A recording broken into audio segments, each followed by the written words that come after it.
Hello? Can you hear me? Hello, John?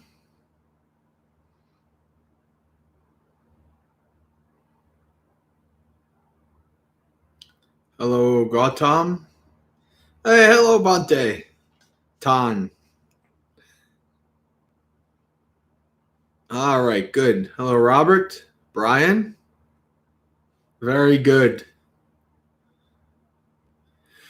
The last Dhammapalooza for now. Well, possibly forever.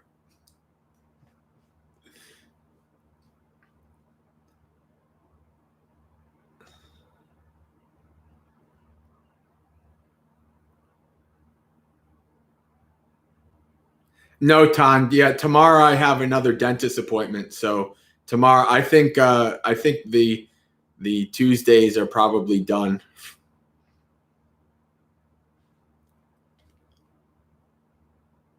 Hello, Audrey. Christine. Robert. I'm going to pull a Buddha. Have I not taught in many ways that that which arises must cease? It was great because when I was talking to I was talking to Dhamma Durini, the Bhikkhunis there, and there's like we need your insurance, and we need to know what your they basically asked if I had like a living will, and I'm like, yep. Because, hey, I'm going to be spending 3 months in the wilderness. Well, not really. Yes, kind of wilderness, not really wilderness, half and half. Anything can happen. You never know.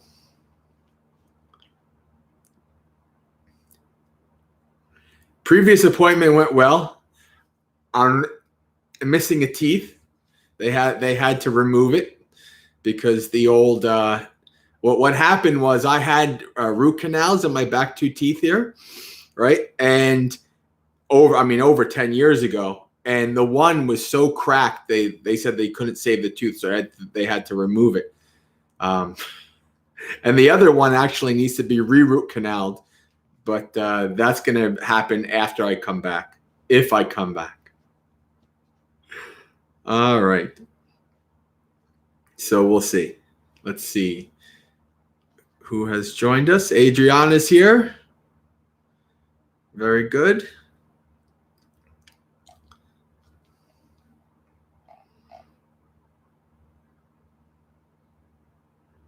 Yeah, re-root canaled. Doesn't sound very pleasant. I wasn't a big fan of the original one. But boy, I practiced. Let me tell you something. I practiced my Satipatthana to the max when I was getting root canaled, and it barely helped. It was pretty rough. But I still remember it as a very good practicing experience to this day. It was not easy, but I was practicing my Satipatthana. That's so important.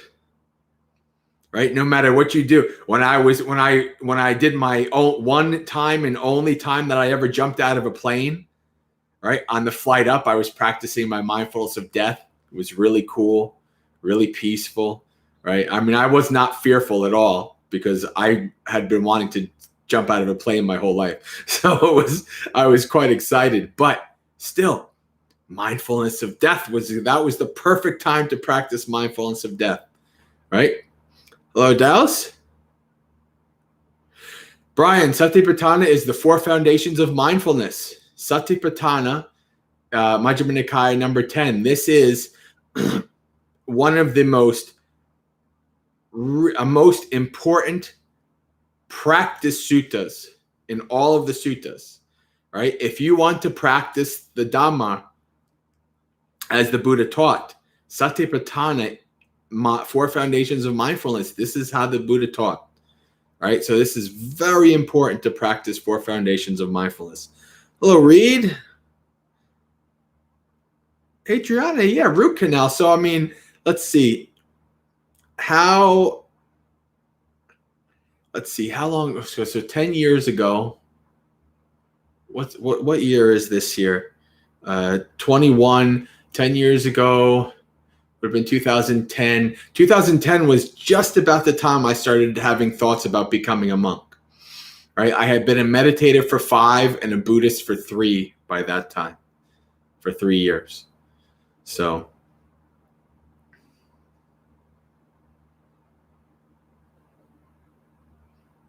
Robert, yes. Yeah. Robert S., are you allowed to use painkillers while you're getting dental work? Yeah, they put the needle in there, for most of that day, my whole side here was all like numb, which is good because, I mean, I love learning about history, but if I can avoid having to deal with any kind of surgical or extremely painful thing, and without any kind of anesthesia, I'm going to avoid that. Just because you're a practitioner doesn't mean you're trying to make yourself suffer. All right.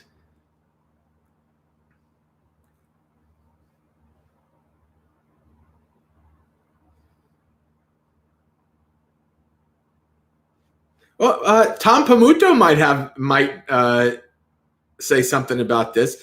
Robert's saying he thought that he read somewhere in the Vinaya that monks weren't allowed to use this stuff. I don't think so, but maybe Tan can say something about that. Now we started getting off right to. Yeah. Yeah, Pate Rahula, I remember that. All right. So let's Tan can maybe respond. And then but I want to do some chanting today. We got right into talking and we didn't do any chanting. So let's do Mahamangala Sutta in the chanting book. Page 37.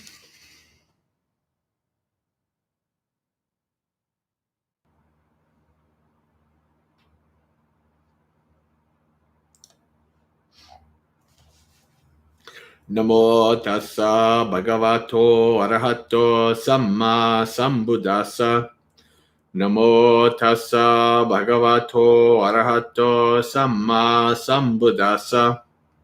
Namo tassa bhagavato arahato samma sambuddhassa. Evang me sutang ekang samayang bhagavasa vattiyang viharati jetavane anatha pindakassa arame atta kopan anyattara devata abhikantaya rattiya abhikantavana kevala kappang jetavanang obhasetva yena bhagavaten upasankamitva bhagavantang abhivadetva ekamantang attasi ekamantang titakosa devata bhagavantang gattaya ajabhasi bahudeva manusa cha mangalani achintayam akankamana sottanang bruhi mangalam uttamang asevana cha balanang panditanyang cha sevana puja cha pujaniyanang etang mangalam uttamang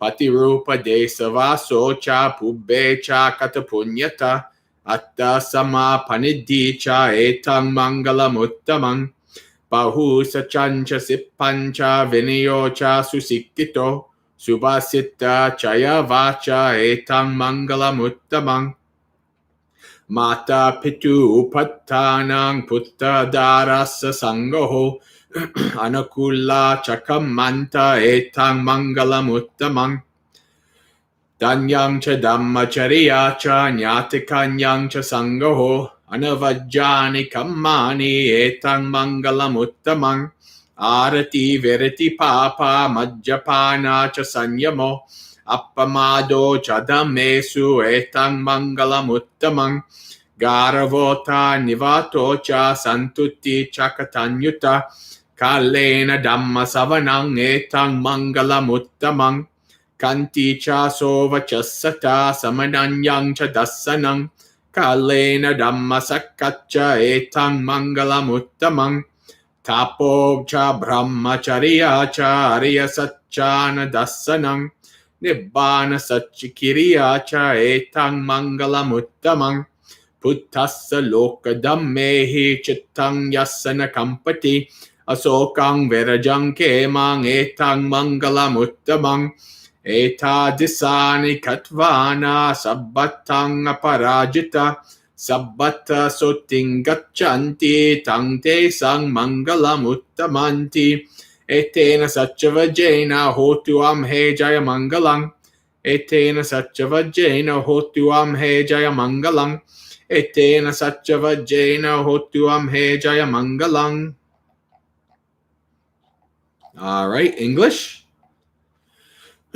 Thus have I heard, on one occasion the Sublime One was living near Savatthi at Jeta's Grove in the park of Anathapindika. Then, in the middle of the night, a certain deity of astounding beauty, lighting up the entire Jeta's Grove, approached the Sublime One. Drawing near, she paid homage to the Sublime One and stood to one side. Standing thus, the deity addressed the Sublime One in verse. Many deities and humans have pondered on blessings, desiring their well-being. Tell me the blessing supreme. If you haven't heard this before, pay attention. Listen to these blessings well. To associate not with the foolish, to be with the wise, to honor the worthy ones. This is the blessing supreme. To reside in a suitable location, to have good past deeds done, to set oneself in the right direction. This is the blessing supreme. Great learning and craft, and a discipline well trained in, and whatever utterance is well spoken, this is a blessing supreme.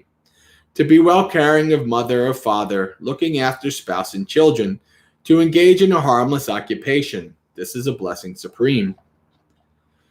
Selfless living, a selfless giving, living the just life, supporting all relatives, and blameless action, this is a blessing supreme. To cease and abstain from evil, complete restraint from intoxicants, to be diligent in virtuous practices, this is the blessing supreme. To be reverent and humble, content and grateful, to hear the Dhamma at the right time, this is a blessing supreme. To be patient and obedient, the seeing of recluses, to discuss the Dhamma at the right time, this is a blessing supreme. To live austerely and purely, to see the noble truths, and to realize Nibbana, this is a blessing supreme. The mind unshaken with the touched by the worldly state, sorrowless, stainless, and secure, this is the blessing supreme. Those who have fulfilled all these everywhere are everywhere invincible. They find well-being everywhere. Theirs is the blessing supreme. By the power of this truth, may joyous victory be ours.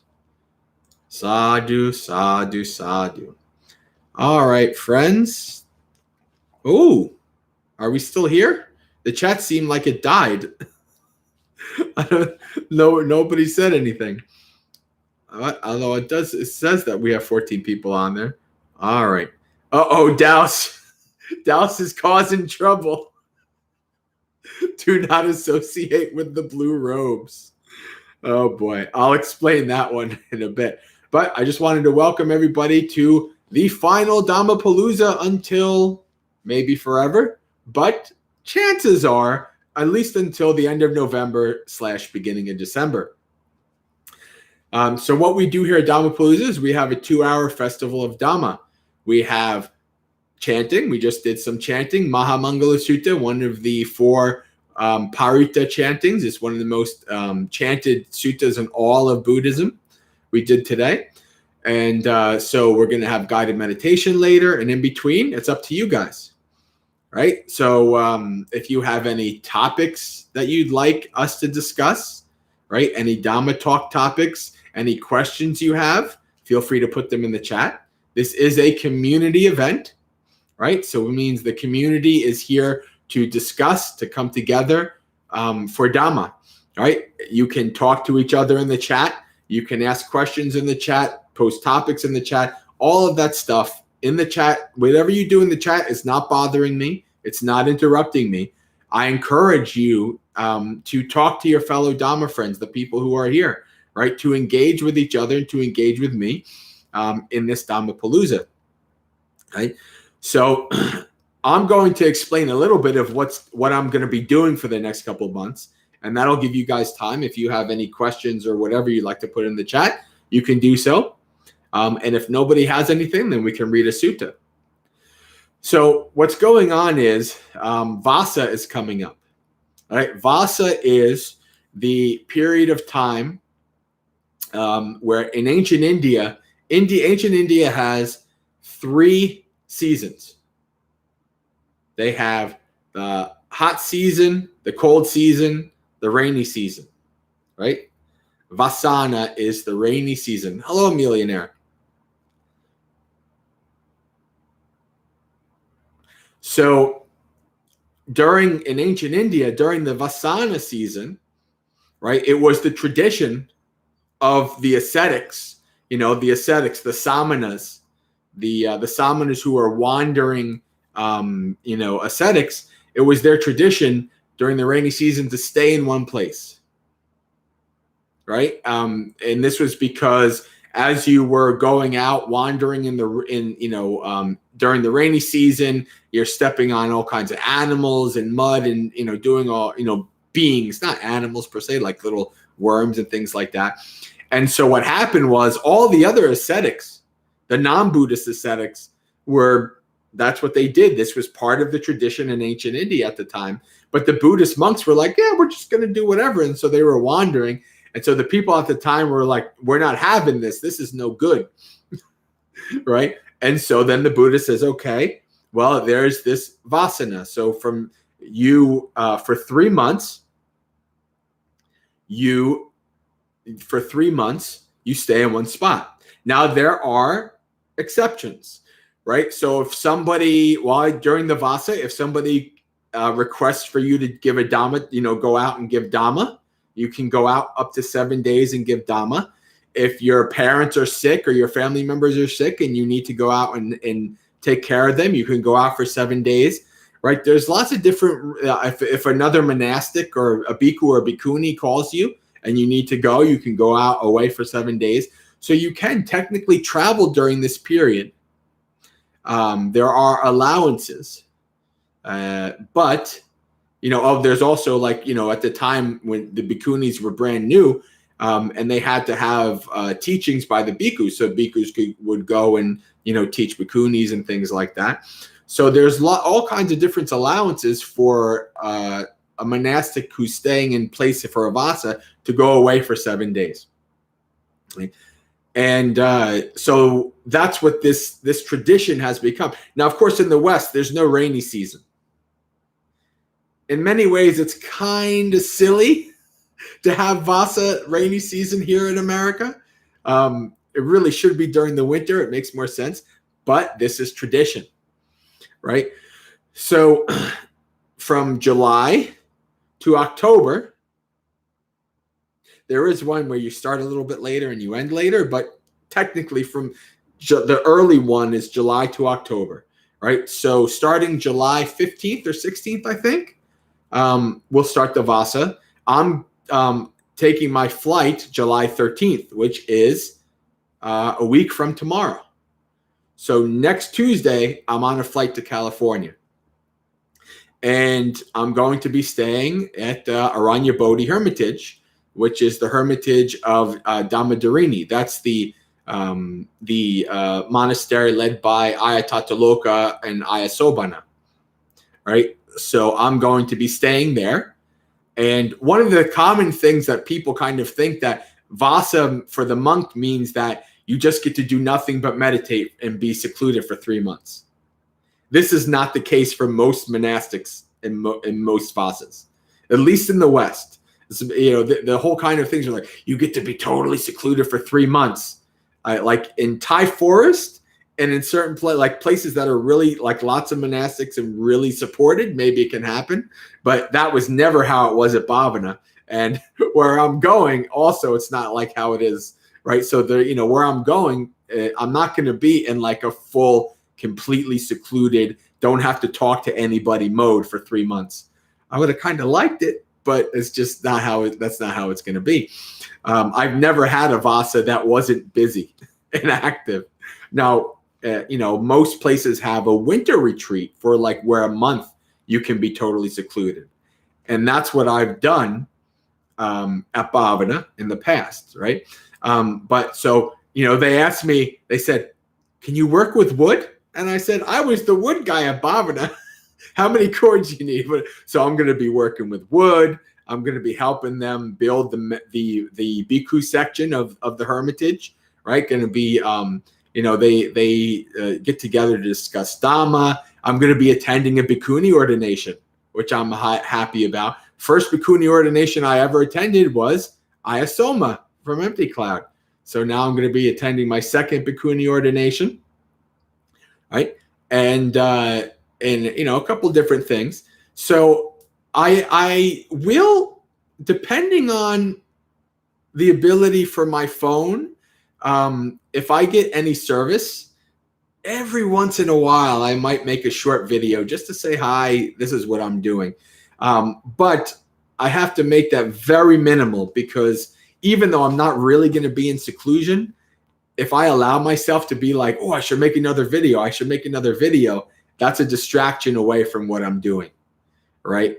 Even though I'm not going to be in seclusion, I am going to be in the woods, right? In the mountains with other monastics. And I want to be able to stay there. I want my mind, right? My mind to stay there. I don't care what's going out in the world, what politics said about who said about what, anything like that. I just want to be in the woods, right? Every once in a while, I might say hi. Every once in a while, I might log into the Discord and say hello and see if it hasn't all burned down while I was gone. I suspect it'll be perfectly fine. Reed and Adriana and Shab and Scott, they all know what they're doing, and the community is awesome, right?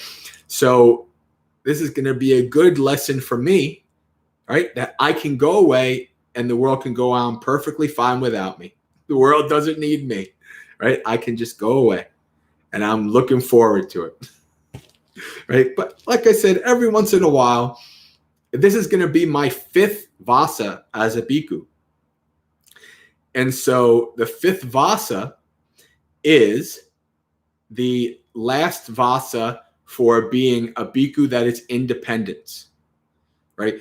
So technically for the first 5 years, a bhikkhu needs to live with a senior monastic, right? And I did that for 4 years, right? COVID and everything that happened in the last year saw me kind of outside of being dependent. Well, for two months, I lived at Empty Cloud, so I was independent as Bhante Sudaso there. But for technically a year, and there are exemptions for being independents, so it's not a big deal. But once at the end of this Vassa, I'm totally off dependence, right? So this is a big Vassa for me, right? Half a decade as a monk. As a bhikkhu, it'll be 6 years in robes, because a year as a samanera, but samanera is not a full bhikkhu. It doesn't count. It counts for in robes, but it doesn't count as Vassa, right? So I think that's about that. Oh yeah, and also, so about mid-October, Vassa will be over. And then I'm hoping to do a couple visits. I'm hoping to visit Abhayagiri Monastery, hopefully. Their Katina is November 7th, I think it was. I'm trying to remember. I'm hoping to be able to visit Abhayagiri, right? I'm going to be visiting Aya Chittananda and Aya Santusika and Karuna Buddhist Vihara on their hermitage. They're Dhamma sisters of mine. Well, Aya Chittananda is Dhamma's sister. Aya Santusika is senior bhikkhuni. So I can't call her that. But, so I'm going to be visiting them. They've, been wanting me to come visit them for a couple years now. And then I'm going to hopefully, possibly, I talked to Thanissaro Bhikkhu, Ajahn Jeff, and I'm not going to be able to stay at Wat Metta. But I might be able to do a day visit, because Ajahn Jeff is not going to be there all November. And so I'm hoping to go south, right, to LA as well. maybe spend some time with the Indonesian community there in LA, right? Just like the Indonesian community in New York City, there's a brother / sister community in LA, right? And I'd like to see that. And then, you know, and then hopefully take a flight out of LA and do a Colorado visit. I'm hoping I'm trying to see if there's anybody, any of my friends in Colorado who are excited me to go there are actually going to be available to do any kind of, hosting me and touring me and all that kind of stuff for a couple of days at least. I want to start going to Colorado at least a couple times a year to start making connections, right? To start, for me to eventually, hopefully move out there. So that's going to hopefully be end of October, November, and then back here. Yeah, so then back to Jersey, and who knows where I'm going from there. So that's going to be my next 4 or 5 months, somewheres around there. And, after Vassa, I'll probably do a little bit while I'm traveling. I'll be a little bit more doing streaming on my phone, making videos and things like that. I'm going to need to do a 5 years as a monk video. I haven't done that. And I did a 4 years as a monk, right? 3 years. Did I skip 2 years? I skipped either 2 or 3. There was a 2-year period that I didn't, I skipped one, but I've been doing a video every year, kind of talking about my progress and what it's like to live as a monk, as a part of my Journey into Homelessness blog. So that's that. Now, I don't see any comments or questions. I just see responses.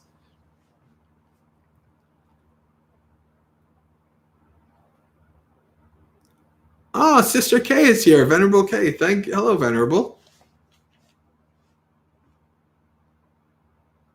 All right. Let's see. Just checking the...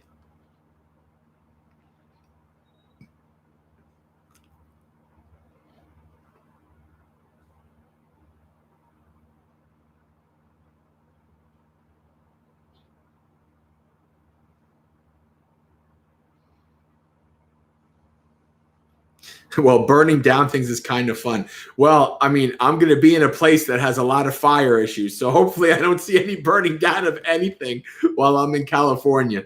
Hopefully everything stays nice. Now, it looks like I'm probably not going to see rain almost the whole time I'm there, maybe once or twice, which is probably why it's always burning down, right? The rain and all that stuff. So hopefully no forest fires, no evacuations, no problems. We'll see.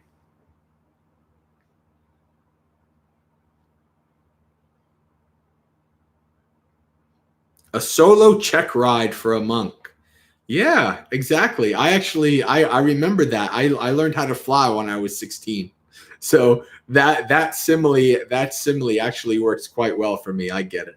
Christine. Yeah, well, I mean, if I am able to go to Abhayagiri, then then I will tell you.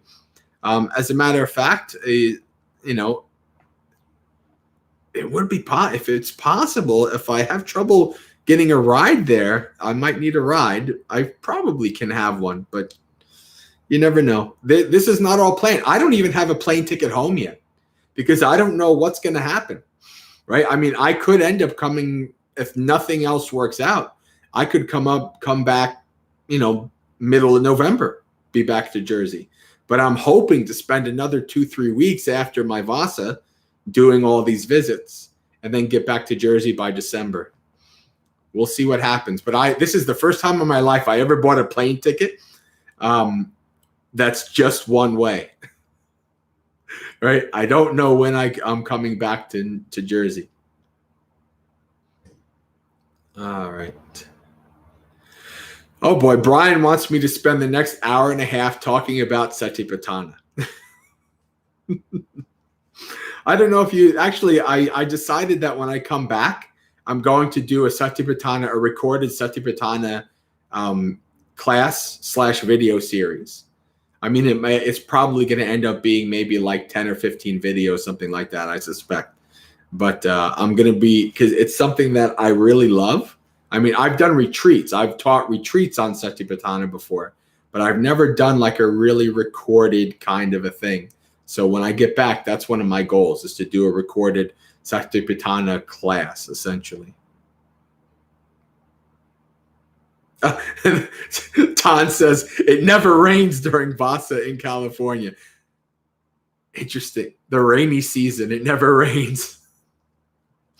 Yep. Oh, there it is. John says it right. Exactly. Yep.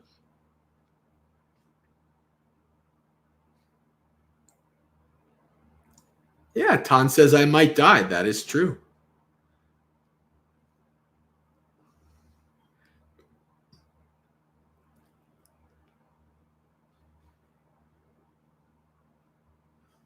No, Brian, I'll talk about Satipatthana. That's a good thing to go over. I don't mind going over, but I'm not going to, obviously we don't have enough time to go in deep detail, but I can spend at least 10 minutes, like do a 10-minute thing.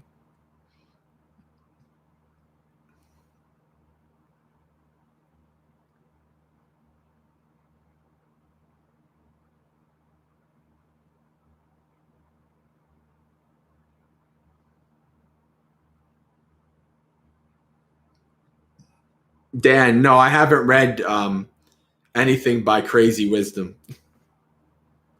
So no, I never read it, so I can't make comments on it. All right. I'm just going to answer Dallas's question real quick, and then we'll do Satipatthana.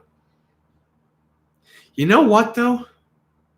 Nah, I'm not. Let's do Satipatthana Sutta. We'll do this. We'll do the short one, right? And I'll do commentary on it. So we'll read through it and we'll do commentary. It's not that long if we go through it just briefly, but I think that's what we'll do. We'll do Satipatthana Sutta. All right, which is Majjhima Nikaya number decimus, number 10.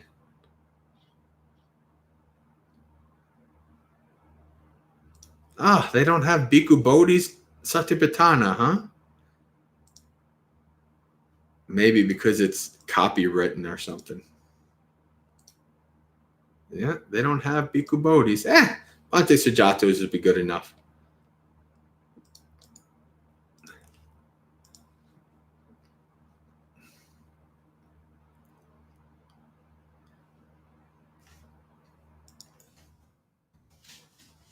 Don, I have actually lots of experience being in the woods without even a tent in the dark, practicing lots of metta. You know what, though? It's been a long time. It's been years since I did that. So this is going to be a crash course for me. I'm going to be staying kind of like, they have kutis, but I'm going to be staying by myself in an area in a tent, right? So I'm not even going to be like in the main area. I'm going to be in a tent probably the whole time, which is interesting because I've never also spent 3 months in a tent. I've spent a week in a tent, but I've never spent 3 months in a tent. So I'm kind of excited. We'll see.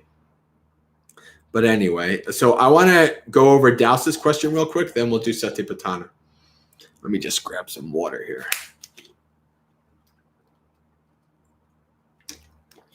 I don't think I drank enough water today. I'm a little dehydrated.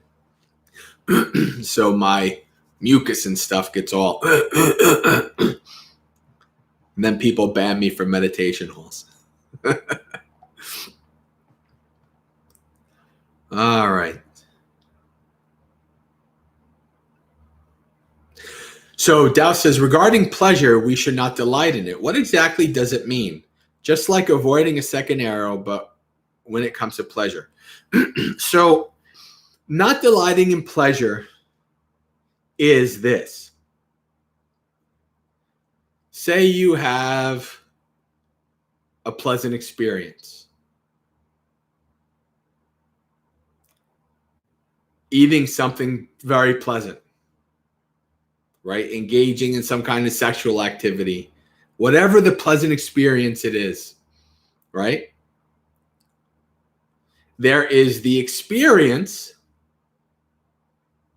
and the pleasant feeling and the action with the body and the mind. And then there is what we add to it, right? The experience is the experience. We add to it our attachment, our craving, or our aversion, right? So we have, one of the great things is my story of the simile of the croissant. There's a lot of new people. Maybe you've not heard my simile of the croissant. It's been a bunch of years. I actually have it on my YouTube channel. I have it recorded from a Dhamma talk that I gave like 4 or 5 years ago. But the simile of the croissant is perfect for this, right? So I was basically brand new at Bhavana. I wasn't a monk yet. I was only there a couple months. And I was helping to cook, right? And there were croissants. So the first couple of months were brutal because it's like I went from having basically regular American food to having vegetarian beans and rice and things like that, which I never ate. I grew up Italian. I had pasta. I never had beans. I had beans maybe once every couple of months, something like that, right? So a lot of the food that I was eating, there was a little, it's like, oh man, okay, this very bland kind of rice and beans kind of stuff. And so I was, kind of slowly getting used to it. But then one time, when I was helping, there were croissants. I was like, oh my God, croissants. Right? And I was thinking about croissants that I had in the past. Right? And crispy and buttery and all these kind of things. I was thinking about it. And I was propagating. And I was like, oh, I want a croissant. I like croissants. Right? And so then I'm like, and I'm even counting how many, I'm thinking, okay, how many monks, how many lay people, how many croissants, right? And I'm counting. And as when I was a lay person, I was sitting in front and then the monks were eating and I'm like, those monks better not eat all those croissants. I want a croissant. Right? And then I'm online with the lay people. And I was doing this practice because I have food issues, right? Because I've always had food issues, mental health issues with food and all kinds of stuff. I wanted to do an Ajahn Chah and go against that, counteract that. When I was a lay person there, I always made sure I was the last person on the line. Right? Because I was just like, I want to be a monk. I don't want to deal with like food. I just want to be whatever's there is what I eat and etc. Whatever's left. Right? So this one time it worked against me because I was like, people were going through and I'm looking how many croissants are left, how many people are left, how many croissants are, all these kind of things. Right? And then it came down to there were 2 people ahead of me and then me. And there were 2 croissants. And I was like, oh man, I'm not going to get a croissant. I started to have despair, right? And you know what broke me out of that despair? Turns out the 2 people ahead of me were a married couple. And what do you think they did? They shared 1 croissant, right? And when my greedy mind saw that, all of a sudden I was like taken out of all this greed, attachment, I was taken out of that. And I was so heartwarmed. I was like, wow, I was stupid being so wrapped up in this, right? It's just a croissant. And my greed and my attachment were so controlling over me. And that generosity, that active generosity was like a smack in the face. And I came out of it like, whoa, right? It was so generous. Because listen, with my food issues, I rarely would think, like, Tan Pamuto would know, because when we were living together and, he kind of saw this and I admitted to this, I'm not exactly the best kind of person of sharing food, right? Like, I just like the, oh, there's only, okay, we'll just split it in half. That's part of my defilements.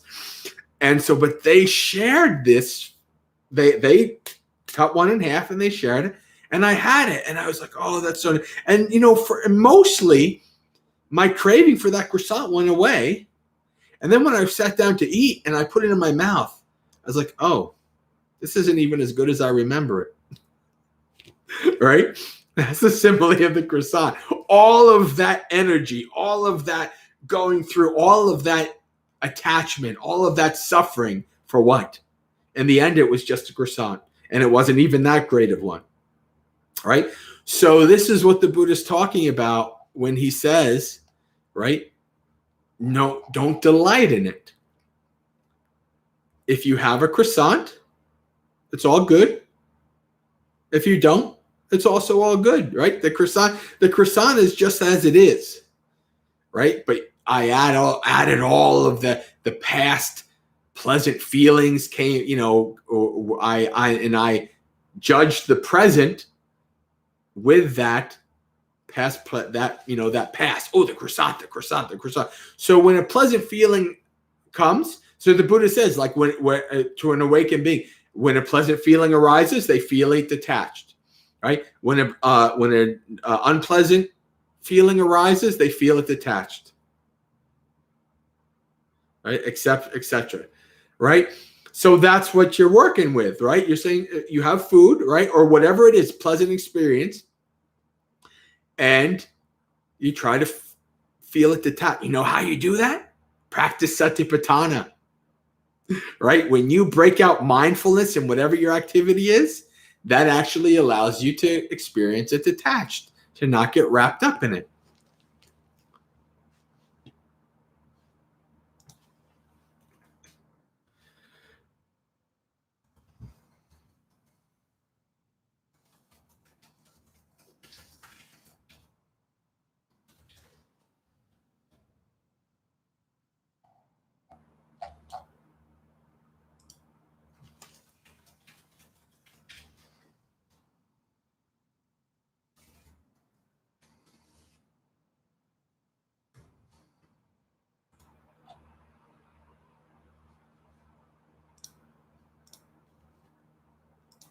By the way, here's the that link is the video of Simile of the Croissant.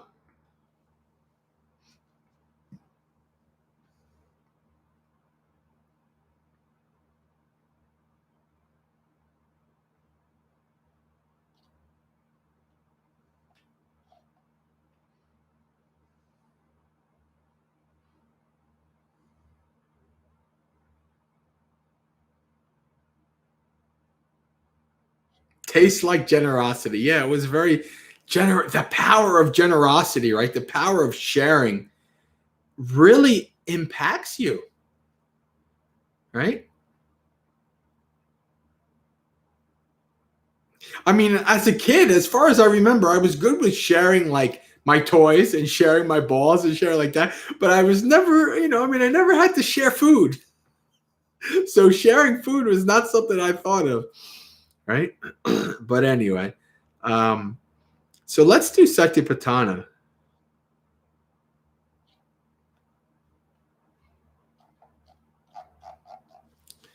All right.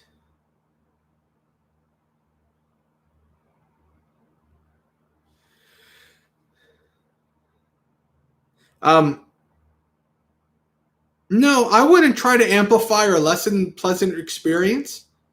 Just let it be. Just observe it. Just try to observe as it arises, observe as it ceases, right? Don't try to put anything into it, right? You don't want to try to control or manipulate. Just allow it to be and watch it, right? Watch how it arises. Watch what happens. All right, so let's do mindfulness meditation, Satipatthana. So sati means mindfulness or recollection of memory. Patthana means like a base, a foundation.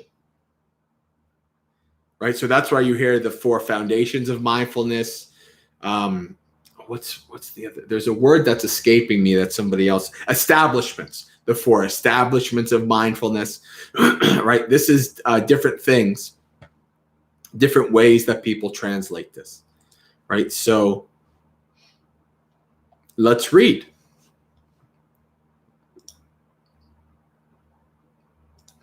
At one time, the Buddha was staying in the land of the Kurus, near the Kuru town named Kammasa Dhamma. There, the Buddha addressed the mendicants. Mendicants, venerable sir, they replied.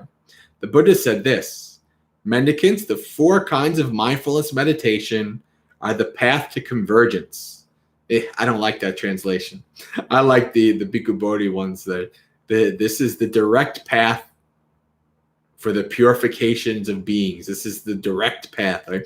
They are in order to purify sentient beings, to get past sorrow and crying, to make an end of pain and sadness, to end the cycle of suffering, and to realize extinguishment. What for?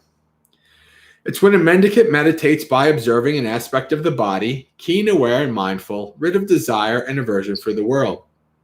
So body, right? Kaya. They meditate observing an aspect of feelings, Vedana, keen, aware, and mindful, rid of desire and aversion for the world. They meditate observing an aspect of mind, keen, aware, and mindful, rid of desire and aversion for the world. They meditate observing an aspect of principles, Dhamma, keen, aware, and mindful, rid of desire and aversion for the world. So these are important ones, right? Some sati, mindfulness, recollection. Sampajanyo, clear comprehension, right? That's aware is how Bhante just translates it here, right? Vinaya loke, the world. Abhijja domanasam, this is desire and aversion, right? Attachment and aversion, right? They practice these aspects of the mind with mindfulness, with clear comprehension, and with trying to see these things not wrapped up with our likes and our dislikes, our attachments and our aversions, right? And not wrapped up with this is what I am, this is not what I am, right? This is something that I like, this is something that I dislike, right? So that's what the Buddha is saying here. So, number 1, observing the body. Mindfulness of breathing, right? So, and how does a mendicant meditate observing an aspect of the body? It's when a mendicant, gone to the wilderness or to the root of a tree or to an empty hut, sits down cross-legged with their body straight and focuses on their mindfulness right there. Just mindful they breathe in, just mindful they breathe out. When breathing in heavy, they know I'm breathing in heavy. When breathing out heavy, they know I'm breathing out heavy. When breathing in light, they know I am breathing in light. When breathing out light, they know I am breathing out light. They practice breathing in, experiencing the whole body. They practice breathing out, experiencing the whole body. They practice breathing in, stilling the body's formation. They practice breathing out, stilling the body's formation. It's like a deft carpenter or a carpenter's apprentice. When making a deep cut, they know I'm making a deep cut. When making a shallow cut, they know I'm making a shallow cut. And so they meditate observing an aspect of the body internally and externally. So internally, right? Internally means this body and mind. Externally means outside of this body and mind. Right? So this means other people's bodies, right? Other forms outside of this body and mind. Right? So when you think of internally, your body and mind, or your feeling, or whatever, yours, right? What is part of your experience, externally is outside, right? Both internally and externally. They meditate observing about the body as liable to originate. So the body rises, the body ceases, as liable to both originate and vanish. Or mindfulness is established that the body exists to the extent necessary for knowledge and mindfulness. They meditate independent, not grasping anything in the world. This is how a mendicant meditates, by observing an aspect of the body. So that's one aspect. Hey, our New Zealand friend. Welcome, Gray. We're reading through Satipatthana Sutta.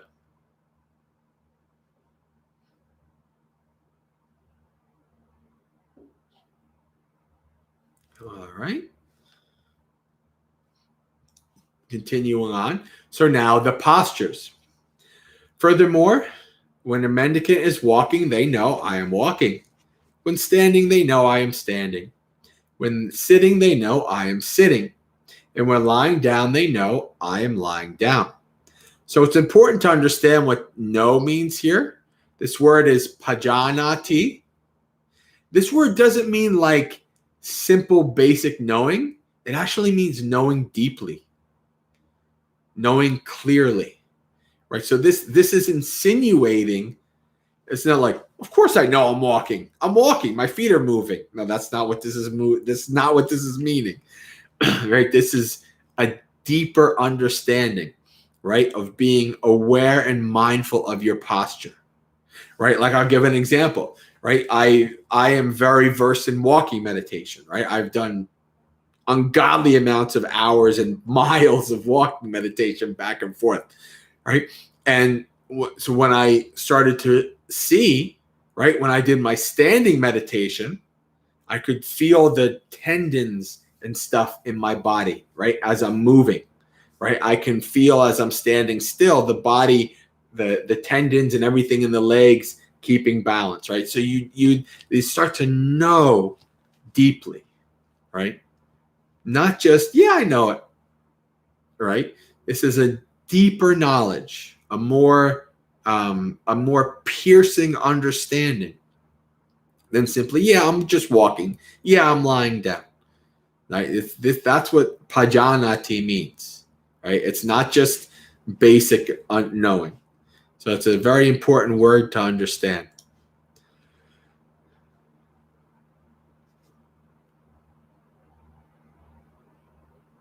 When lying down, they know I'm lying down. Whatever posture their body's in, they know it. So, right?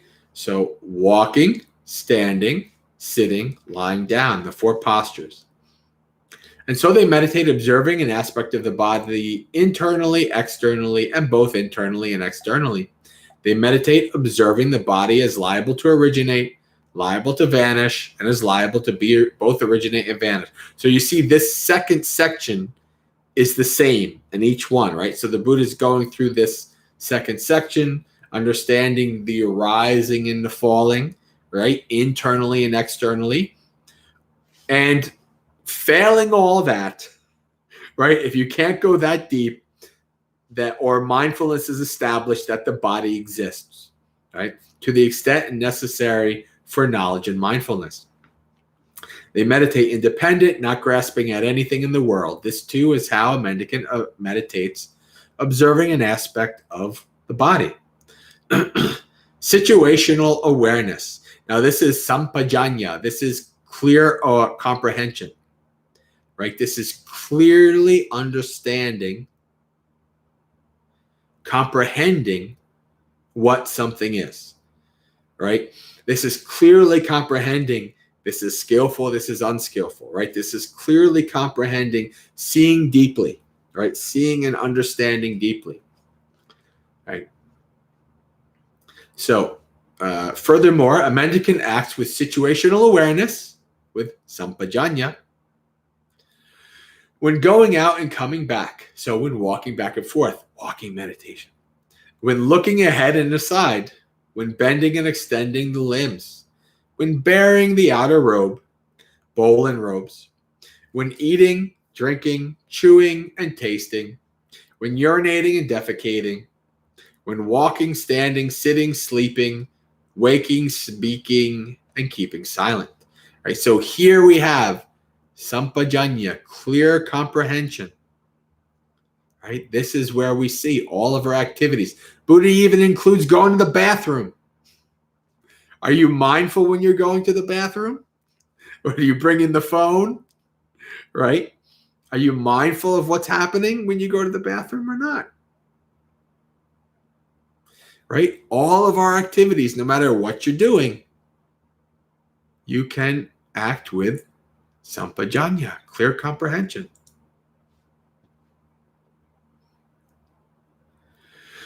All right, and then so now Bhante is starting to ellipse it, and so they meditate observing an aspect of the body internally, ... This too is how Mendicant meditates observing an aspect of the body. Now, focusing on the repulsive. This is an interesting one. This is Patikula Manisikara. Manisikara means to contemplate, right? To investigate. Patikula is an interesting word.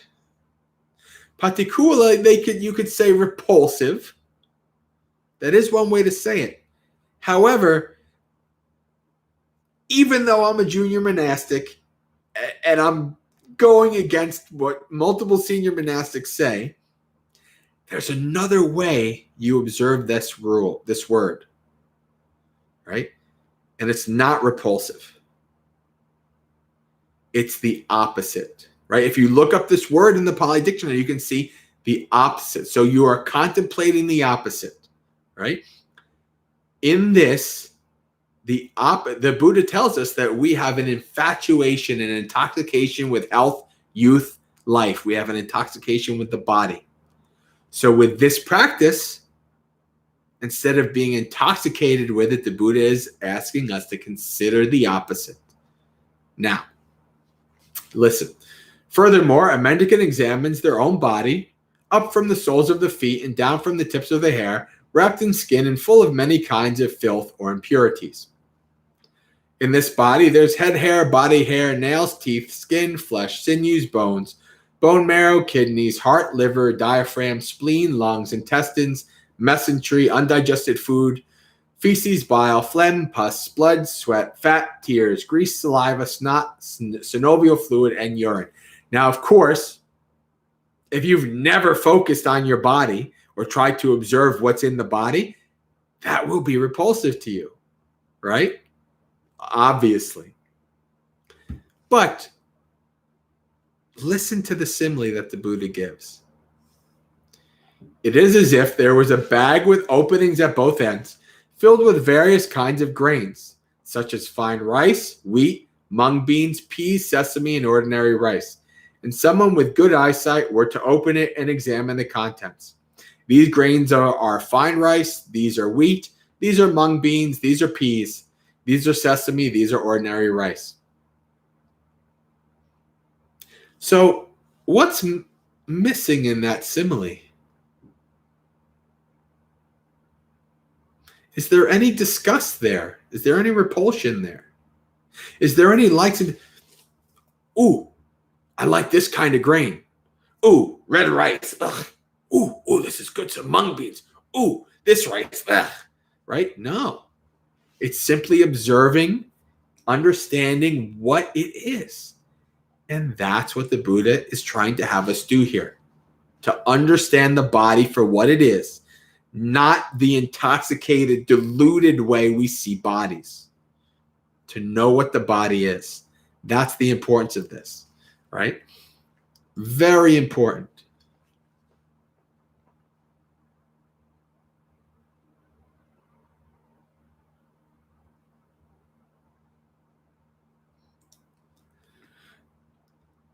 Well, you know, there is a method for trying to be really repulsed out. If you have really strong kind of like sexual desire, if you're about to like really commit a really like an unskillful sexual act or something like that, like, you know, if you're going to get, you know, do some kind of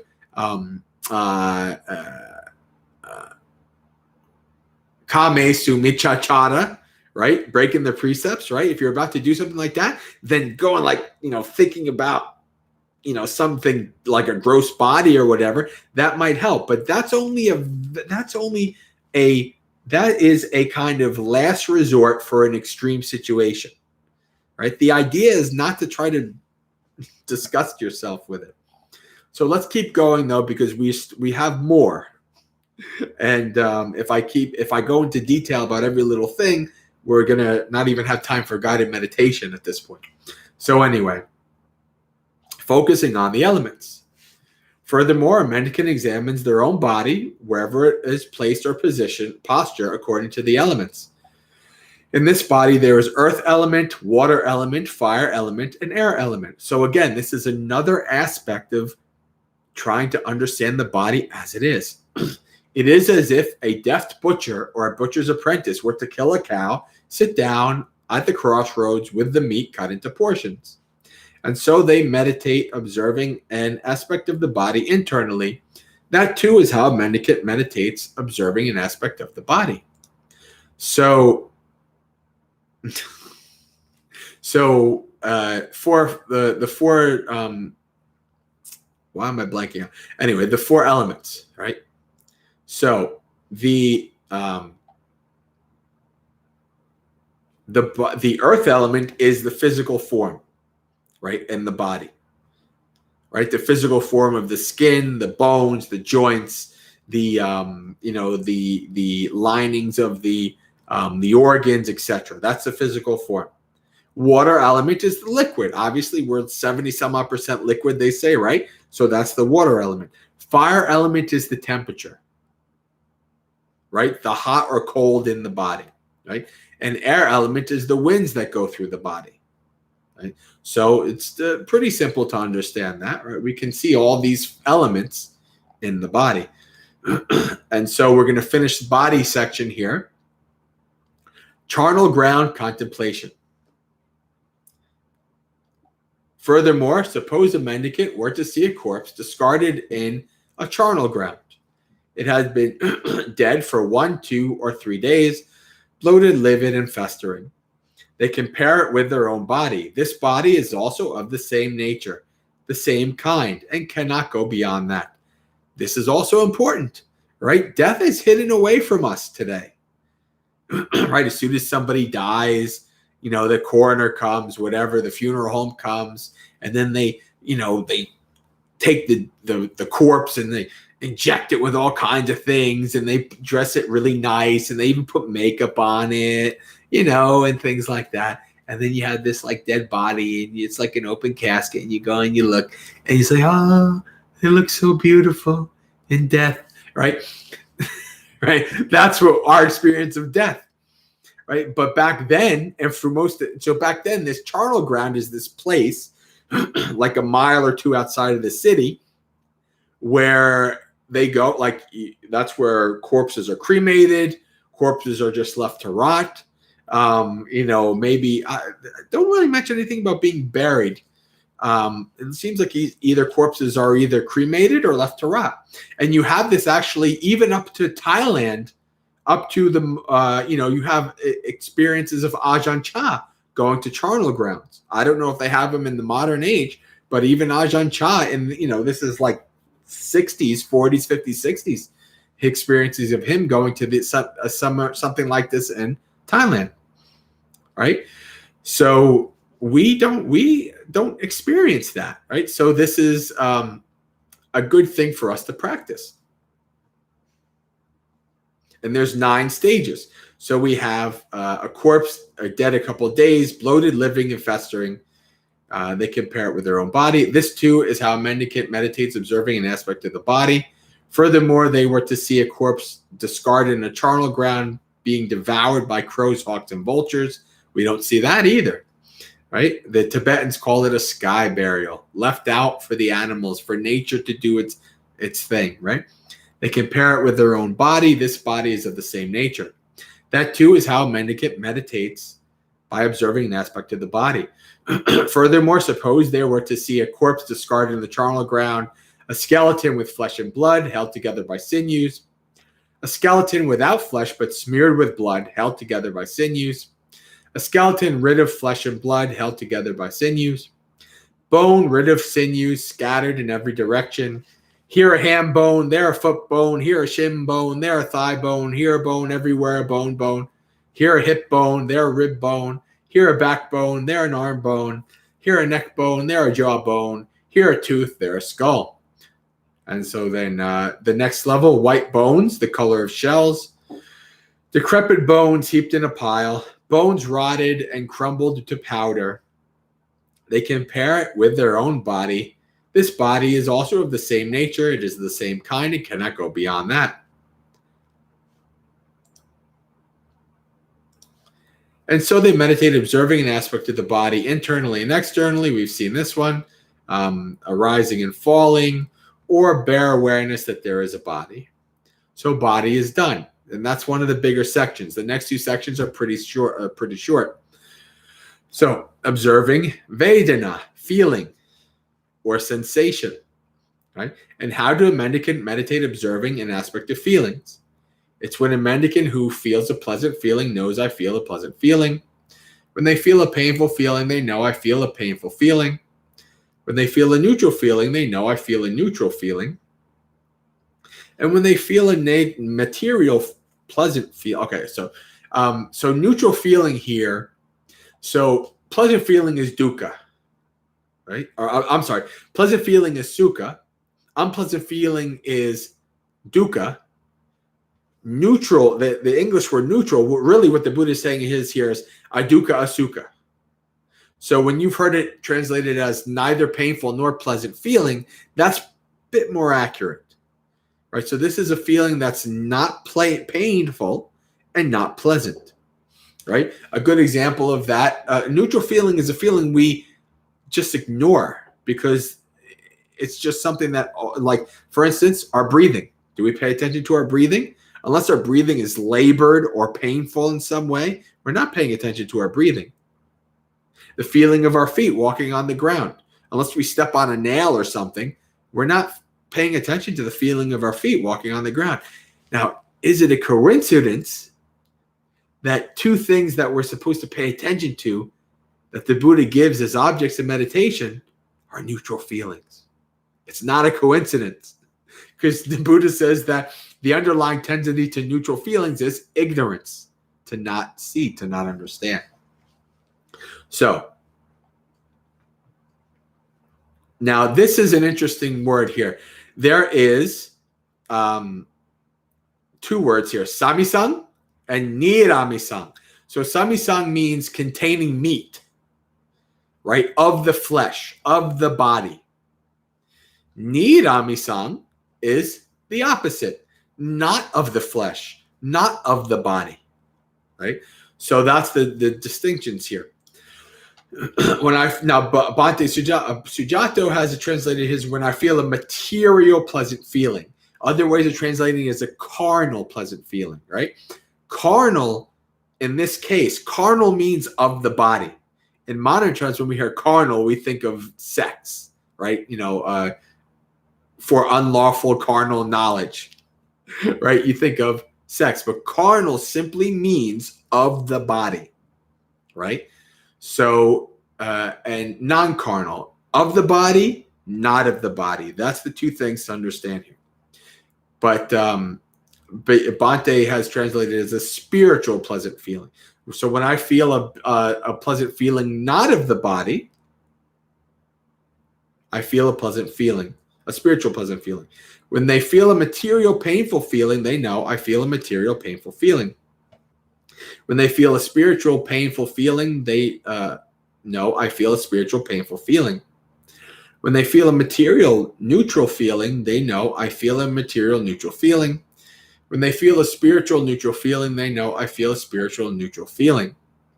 And so they meditate observing an aspect of the body, the aspect of feelings internally and externally. We know this both internally and externally. They meditate observing feelings as liable to arise and cease, or we just know bare mindfulness of that there is a feeling.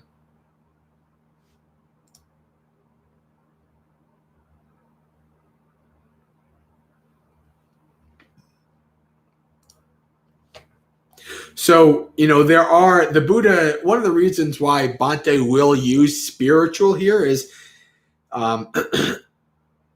like there are aspects, so a spiritual feeling, like it's connected with like jhana, like mental feelings in jhana, can be considered like a spiritual feeling, like piti, right? Piti, rapture. That would be a non-carnal, pleasant feeling, right? So a feeling that is connected with the spiritual goal, connected with the practice, right? So that's why you would see this, some translated as spiritual, right? So this could also be an unpleasant, like a mental feeling, right? Like a feeling of sadness, depression, etc., right? So like that kind of, so this is essentially a sensation of feeling that is not of the body. It is essentially of the mind. So that's what it's important to understand here. So feeling is it's painful, pleasant, or neutral, and of the body, not of the body. Right? That's how you investigate feelings, right? And within that framework. Everybody still here? All good? I don't see much chat, so either people are asleep or they are following along, learning good Dhamma. One or the other. All right. Observing the mind. Chitta. And how does a mendicant observe an aspect of the mind? It's when a mendicant understands the mind with greed as a mind with greed. A mind without greed is a mind without greed, right? When I had that, when I was going through that whole thing with the croissants, that was a mind of greed, right? And after the croissant's not that good. Mind of greed, not so much, right? They understand a mind of hate as a mind with hate, and a mind without hate and a mind without hate. They understand a mind with delusion as a mind with delusion, and a mind without delusion as a mind without delusion. They know a constricted mind as constricted. Now, so this means a contracted mind. This is like sloth and torpor, right? This is like a mind that's very sluggish, very tired. That's what this means, right? They know a scattered mind is scattered. This is a restlessness and worry mind, right? The mind, like the monkey mind, going all over, thought to thought to thought, right? So 2 hindrances right there. You know a mind that is sloth and torpor. You know a mind that is restlessness and worry. They know an expansive mind as expansive. This is exalted, Mahagata. This is what you practice metta. Like when I do my guided meditations of metta, and we go starting in the sphere, and we go from yourself, building, town, country, world, galaxy, etc. That is exalted. That's Mahagata, right? So a mind that is expansive, right? And this practice actually is also used for jhana. This exalted practice is not just metta. It's an interesting practice. So anyway, an unexpansive mind as unexpansive. Okay? They know a mind that is not supreme as a mind that is not supreme. They know a mind that is supreme as a mind that is supreme. They know a mind immersed in samadhi as a mind immersed in samadhi. They know a mind not immersed in samadhi as a mind not immersed in samadhi. They know a freed mind is freed, and they know an unfreed mind is unfreed. And so they meditate, observing an aspect of the mind internally, externally, both internally and externally, mind of rising and ceasing, or they understand basic mindfulness that there is a mind. All right, so we are on the last one.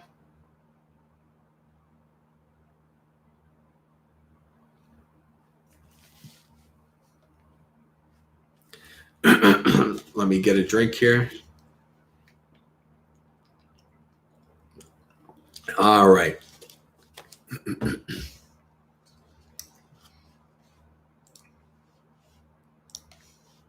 So this one, Dhammanupassana, this has been translated in the past as mind objects. And, I never liked that. It never made sense when you actually look what's there. It makes no sense to translate this as mind object. And I'm glad that Bhante Análio and Bhante Sujato, and now even Bhante G and Bhikkhu Bodhi, they're all starting to translate this as principles, because that's exactly what this is. These are the frameworks that the Buddha gives for investigating our experience, right? Watch. The first one, the hindrances, the 5 hindrances, right? This is a framework that the Buddha gives for us to observe, understand the 5 hindrances so that we can get into jhana, right? When we have them subdued. And how does a mendicant meditate observing the aspect of principles? It's when a mendicant meditates by observing an aspect of principles with respect to the 5 hindrances. And how do they do this? It's when a mendicant who has sensual desire, they understand, I have it in me. When they don't have sensual desire, they understand, I don't have it in me. They understand how sensual desire arises, and how, when it's already arisen, it's given up, and how, once it's given up, it doesn't arise again in the future. That is the Buddha telling you, this is how you work with the hindrances. You investigate it, and you know, oh, I see this hindrance. I see craving arising. I see hatred arising, right? Oh, it's going away. What did I do? What did I do? What techniques did I use? How did I do this so that this hindrance is going away, right? That's how you understand the hindrances, right? That's the Buddha's giving you. This is how you investigate, right? This is how you do it. It's here. It's not here. This is how it arises. This is how it ceases. This is how I keep it from arising again, right? That is your framework for practice right there, right? They know I have ill will, and so it's the same thing for all 5. I have ill will in me. I don't have ill will in me. I understand how it arises. I understand how it ceases. They have dullness and drowsiness, sloth and torpor in me. I know I don't have sloth and torpor in me. I know how it arises. I know how it ceases. They have restlessness and remorse in me. I don't have restlessness and remorse in me. I know how it arises. I know how it ceases. They have doubt. I know how it arises. I know how it ceases. I don't have it in me, etc. Right? So these are the 5 hindrances.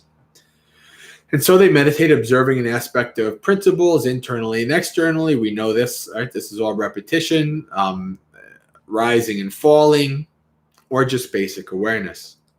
Now the 5 aggregates.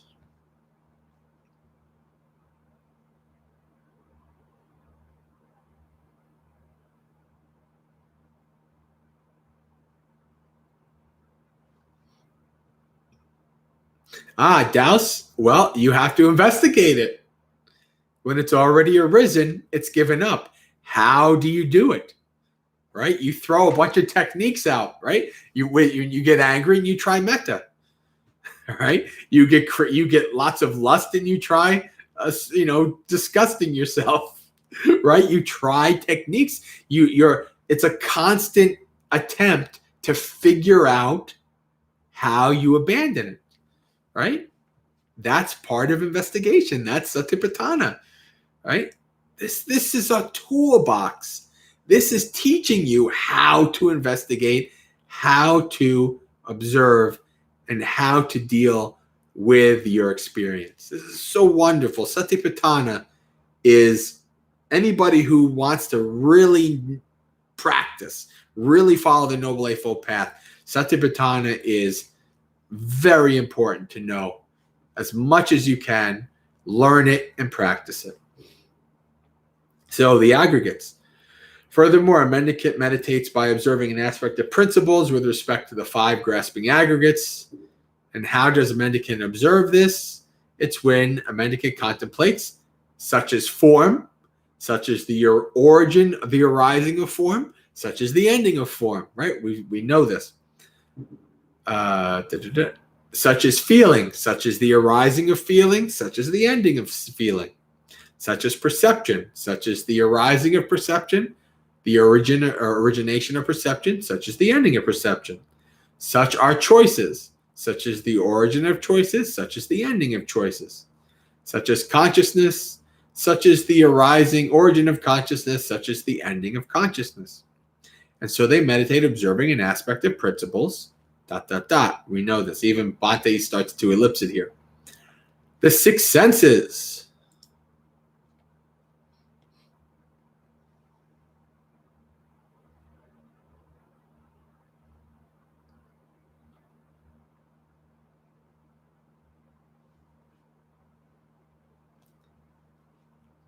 So now, Adriana, are you starting to get a little bit of understanding of how I practiced Satipatthana when I was getting my what you call it? I'm blanking out. I want to say drill instructor, but that's not the word. When they drilled into my tooth. Yeah. So I observed what? I observed feeling. Root canal, yeah. I observed feeling. They numbed me, and maybe most of the pain wasn't there, but it was still pretty painful. Right? And I tried to focus on the feeling as an observer. What is this feeling? Right? Not like, oh, woe is me. This feeling hurts. Oh, no. No. What is this feeling? Let me observe. Focus on the feeling. Right? What is this feeling doing to my mind? My mind is feeling very, very kind of, constricted. Very kind of tight. Little anxiety there. Little anxiousness. Right? What are my thoughts? It's like, okay, we can get through this. Let's go. Okay, we're going to do this. It's almost over. It's no good. You can do it, man. You're a practitioner, right? We're good. What are your thoughts? Oh, ooh, that's a bad one. Ooh, obviously I'm like this. All right. So I'm not really actually going like this, but in my mind, I'm kind of going like, ooh, right? So I'm watching my mind do that, right? So I'm observing all of this, which are aspects of the experience of getting a root canal, and observing the kind. And then because it's a multi-day thing, it's on not just one day. You got to go back, and so then that for the whole day, right? You kind of had this kind of, oh, I don't want to go back. Oh, it's going to happen again. And, all these kind of things, right? So that's Satipatthana. You're observing all of that, right? You're investigating all of that as it's happening.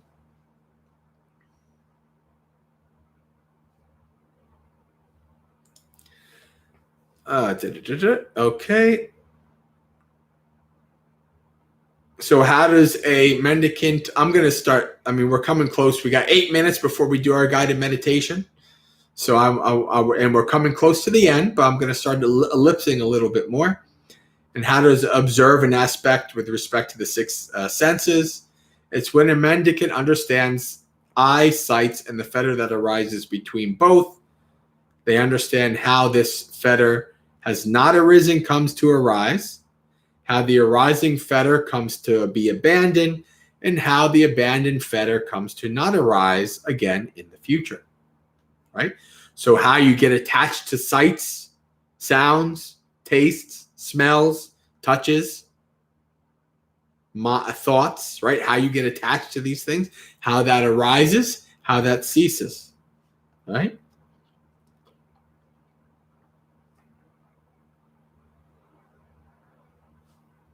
They understand the mind, thoughts of the fetter that arises be dependent on both these things.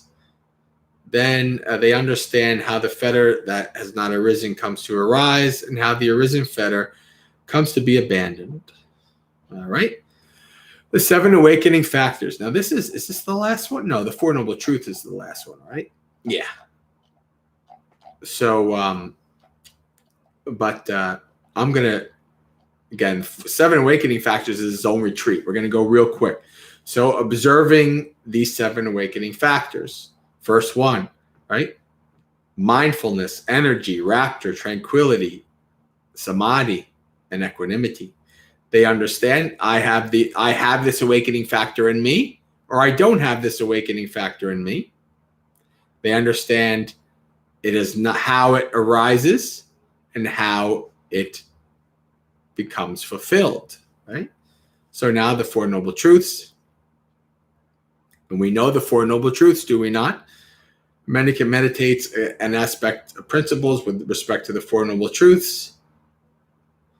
It's when a mendicant truly understands this is suffering, this is the origin of suffering, this is the cessation of suffering, and this is the practice that leads to the cessation of suffering.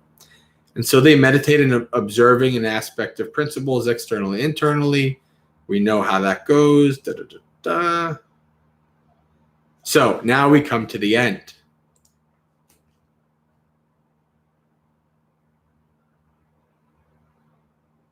So now we come to the end. This is very powerful ending.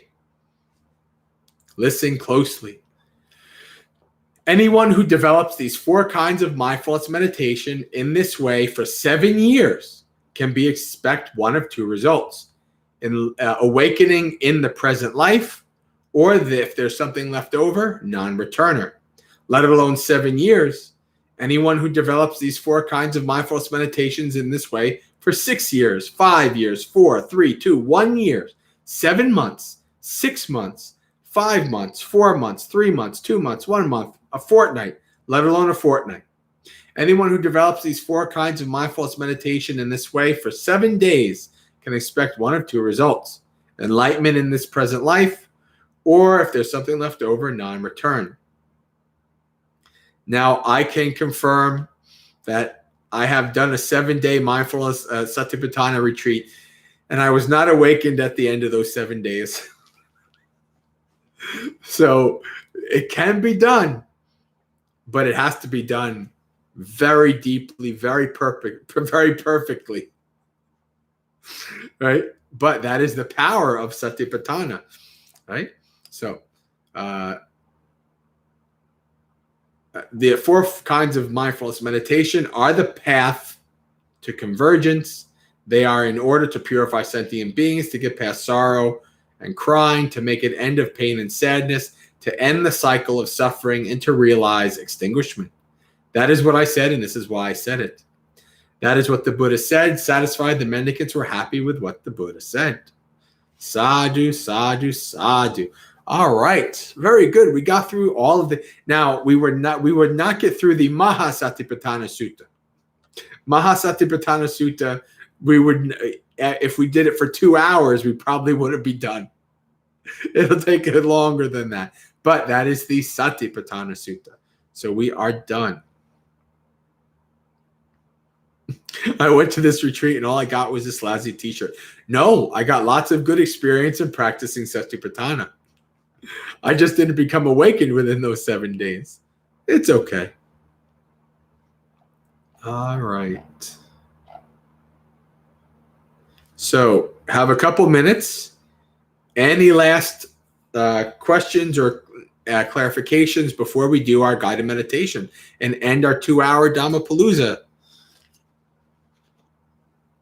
Now it's time for Douse to head out.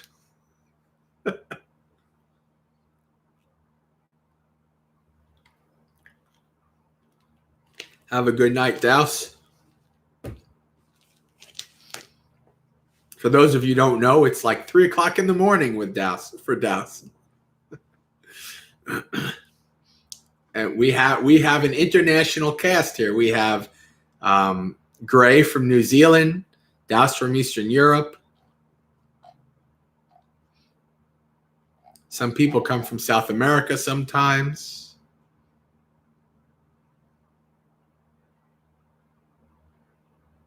Brian, yes, it's in touch. That Satipatthana is not something you just learn in a day.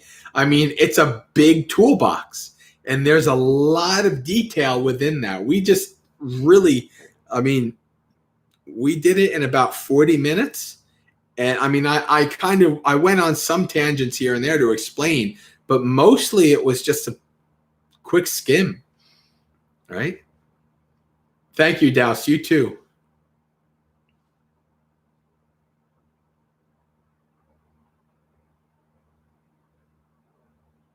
thanks for attending events and bringing some levity, bringing in a little Dhamma joke here and there. It's always good to have you with us, Daus. Thank you.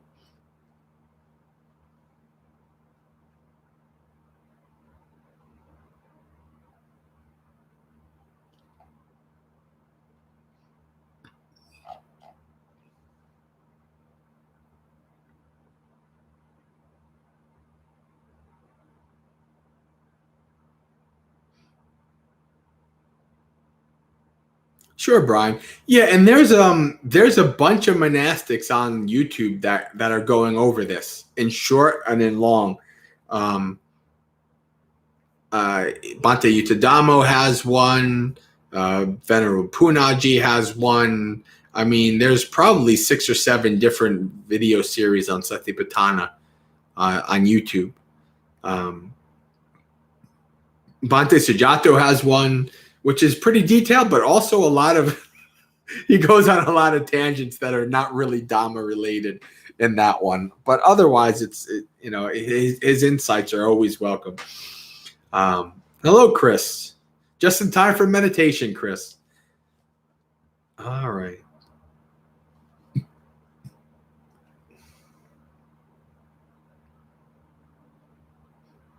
Oh, yeah, Ajahn Sona has one. Bhante G has some too, I think, somewhere. I recorded, maybe it's only in audio. I think it's not in video.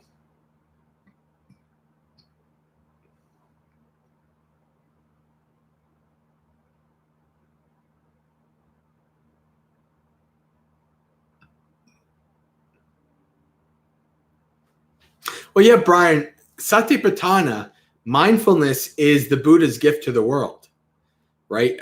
Samadhi, jhanas, these things existed before the Buddha. The Buddha learned these things before he became awakened, right? So these are, meditation is very ancient. But no teacher brought mindfulness. Mindfulness was the key for awakening. That's why it says Satipatthana is the direct path for the purification of beings. Right? You can go into all kinds of jhanas, all kinds of deep samadhis, but you ain't getting awakened from that. Right? You need Satipatthana. You need sati and sampajanya. Mindfulness and clear comprehension.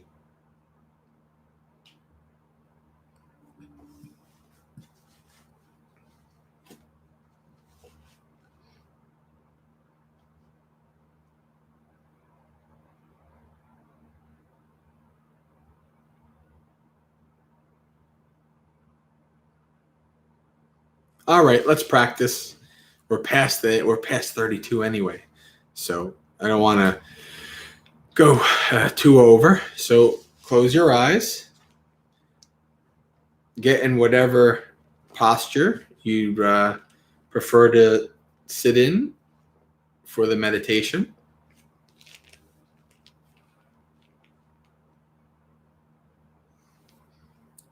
We'll do some body scanning so that we can set our body up in a stable and comfortable position and start to bring our awareness from the external to the internal.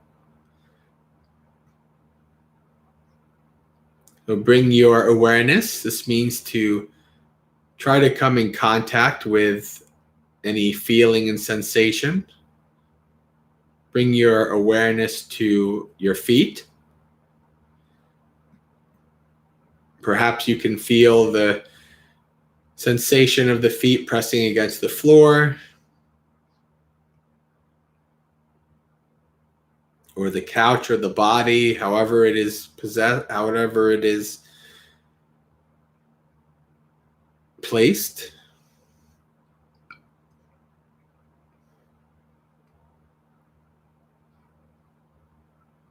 When we practice this scanning method, we can start to see small imbalances in our posture. So we can adjust our posture before we get started with our breathing. Once we start mindfulness of breathing, we want to minimize movement as much as possible. If our body is squirming around all the time, it will be hard for our mind to get calm. So we want to be able to have both our mind and our body start to become tranquil. Bring your awareness up through your ankles and your calves.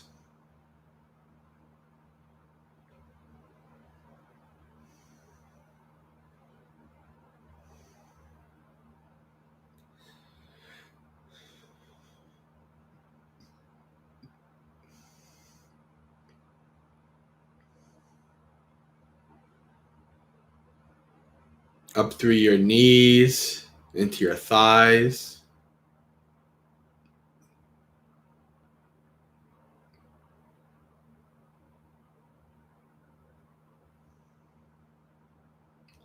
If you find that the position of your legs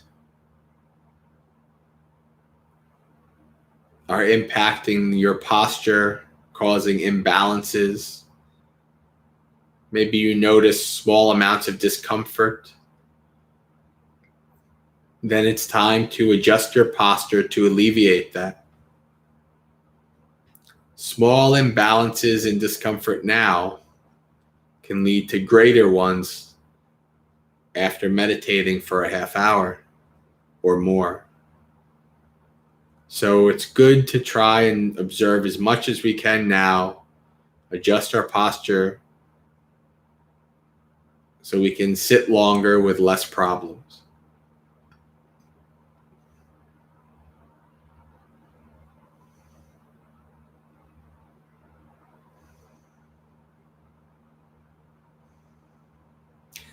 Bring your awareness up through your hips, pelvis, and buttocks. This is an important part of the body posture. The lower body acts as a foundation for the upper. And if the pelvis is positioned in the wrong way, it can cause the spine to bend. So the upper body is leaning and slouching. Pay attention to how the body parts there affect the posture. Adjust as needed.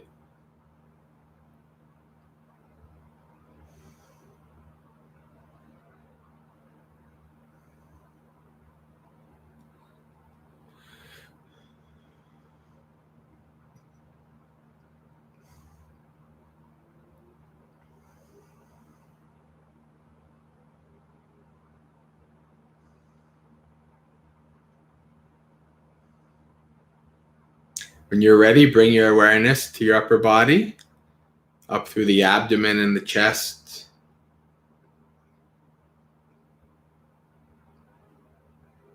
Is the spine resting neutrally, or is it slouching and leaning?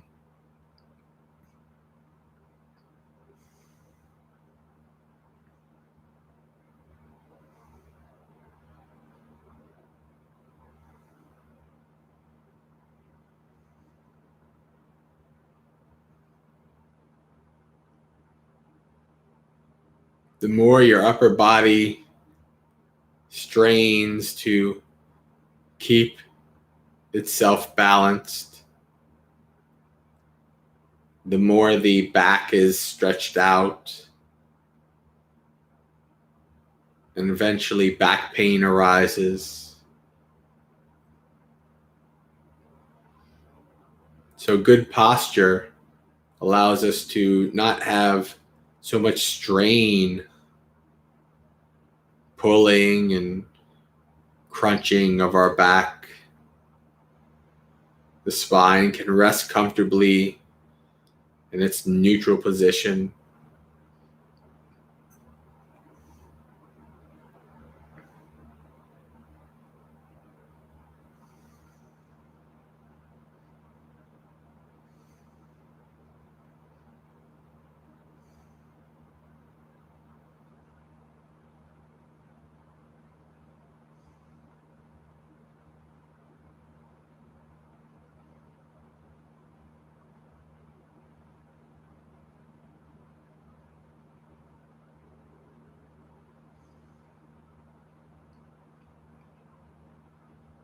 Bring your awareness up to your shoulders. Check to make sure they're hanging loosely.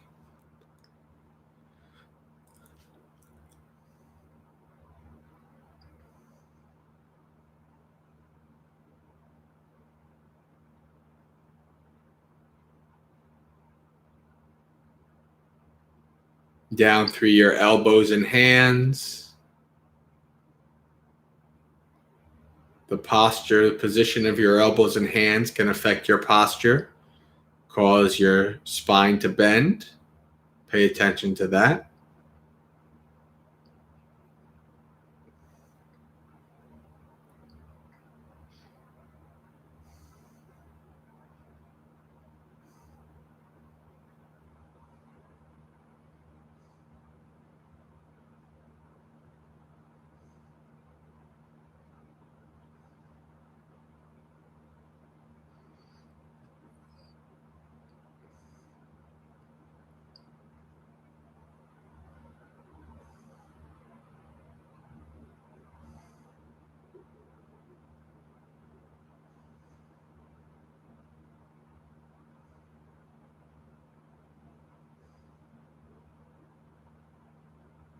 And finally, bring your awareness up to your head.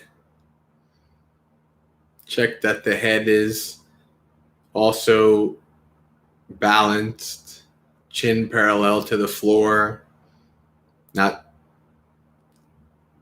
bending and leaning here and there.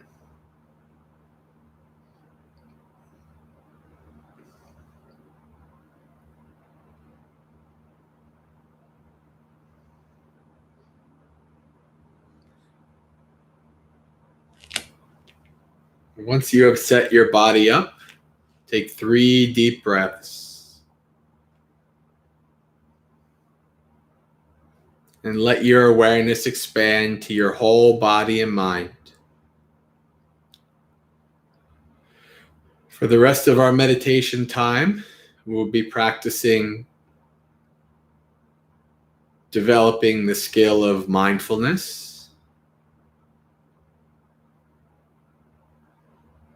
From here on in, as you're just abiding within the body, not focusing on any one thing, something will come prominently to your awareness. An itch or a pain, a feeling, a thought, an emotion, an external distraction like a sound. Whatever arises most prominently in your field of awareness, that becomes your object of investigation. That becomes what you practice Satipatthana on.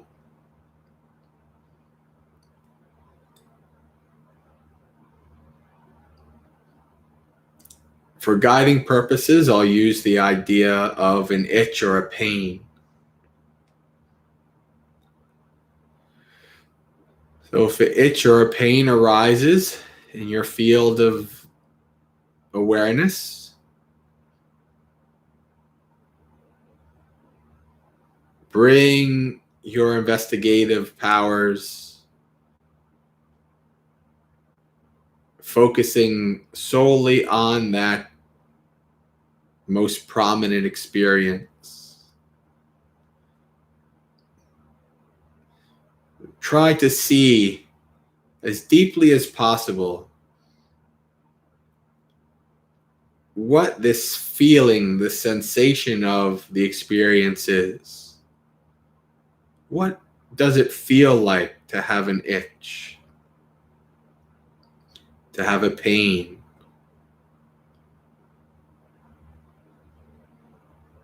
What does it feel like when a distracting sound comes to your mind, comes to your body? Delve as deeply as you can. Try to see and observe that experience as deeply as possible. Investigate that feeling.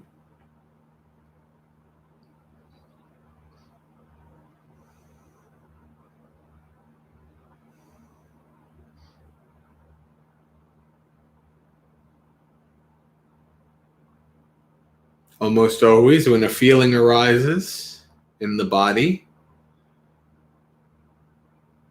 the mind will attach to it in some way.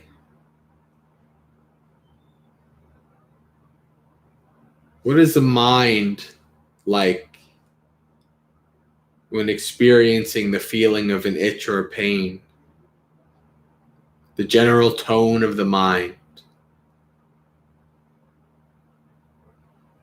What does the mind feel like when experiencing that itch or pain?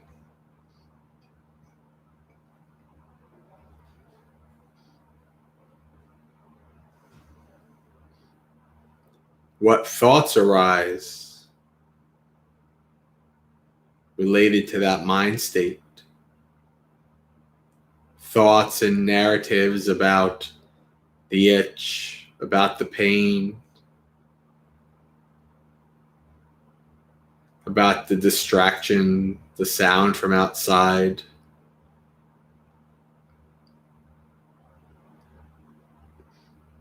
And then what impulses arise? Strong desires to do an action, like scratch the itch, alleviate the pain, avoid the sound. Observe those desires.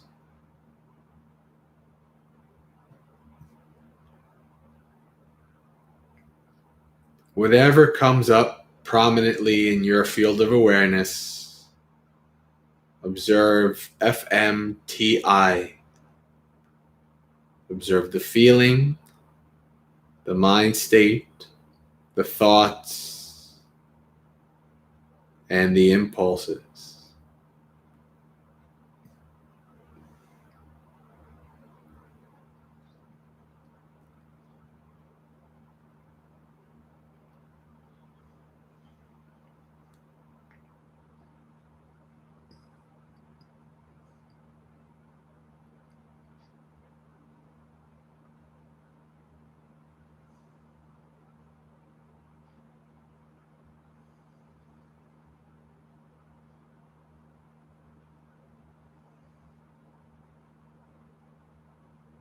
When the prominent experience is connected with one of the senses, like a sound or a smell, try to observe the feeling of that sense. What does it feel like to hear, to smell? Observe the connection of the senses with the mind.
Feelings, mind states, thoughts, and impulses.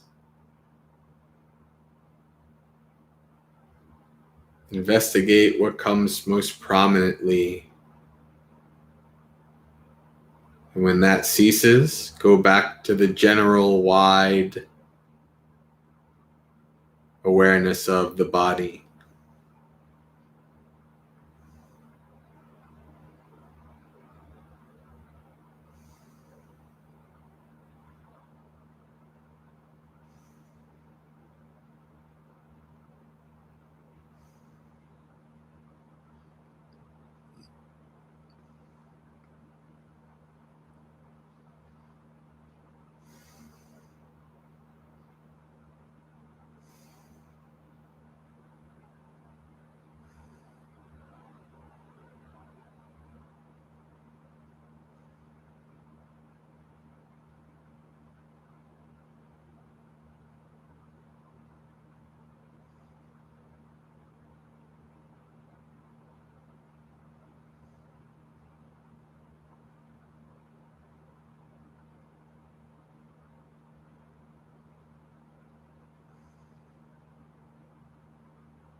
Slowly start to open your eyes. Bring your awareness from the internal back out to the external, to the room that you're in, the computer, the live stream. But see if you can still try to do that and pay attention to the way your body is positioned. Different parts of your body that are pressing against a chair or a couch or whatever. See if you can do something and be aware at the same time. That's a little tougher. That comes with practice. But you might be just primed right now to be able to do that. All right, friends. Well, we have come to the end of the final Dhammapalooza for this Vassa period.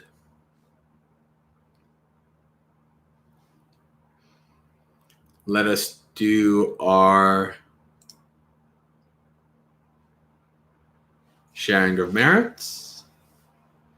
Dukkha patta chani dukkha, bhaya patta chani bhaya, soka patta chani soka, hontu sabbe pipaniyo, etavata cha mehi sampatang punya sampatang, sabbe deva anumodanto, sabba sampatti siddhya, akasatta chabumatta deva naga mahiddhika, punyang tang anumoditva charang rakkantu sasanang. May the suffering ones be suffering free, and the fear-struck fearless be. May the grieving shed all grief, and may all beings find relief. May all beings share this merit of ours that we've thus acquired, for the acquisition of all kinds of happiness. May beings inhabiting space and earth, devas, yakas, and nagas of mighty power, share in this merit of ours. May they long protect the Buddha's dispensation. Sadhu, sadhu, sadhu. All right, friends. So we have come to the end. This will be the last live stream for a long time. Now, if you haven't subscribed, subscribe to the channel. And when I go live every once in a while, in the next couple of months, I'll do a surprise hello. Maybe I'll show you guys the tent that I'm living in. Some of the nature that I'll be in and all that kind of stuff. I'll make sure that you guys get some little tidbits of that, so you guys can get a little tidbit of the wonderful redwood forest in California. Hopefully that I won't be running from fires and all that kind of stuff. I'll keep in touch. Yeah, well, Dhammapalooza, we have been doing Dhammapalooza basically every Monday for a year and 3 months. Started April 2020. It's July 2021. So we have been doing Dhammapalooza every Monday for over a year now.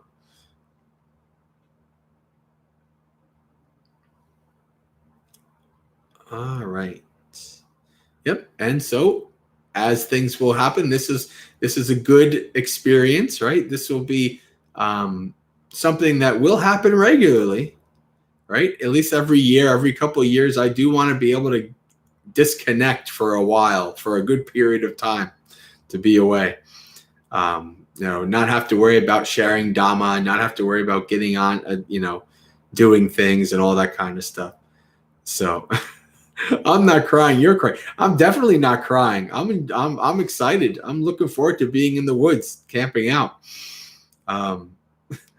We'll see. We'll see after about a week in how I feel. Then maybe I'll be crying. We'll see. I don't know. But until next time, friends, until I see you again, Sukhi Hotu, may you be happy. May you have a spiritually successful and peaceful Vassa period. Right, the last half of the year. May you practice well and be well. Yes, thank you, Brian, for wishing that I benefit from this experience. I too hope that I benefit from this experience. And my friends, I will see you again.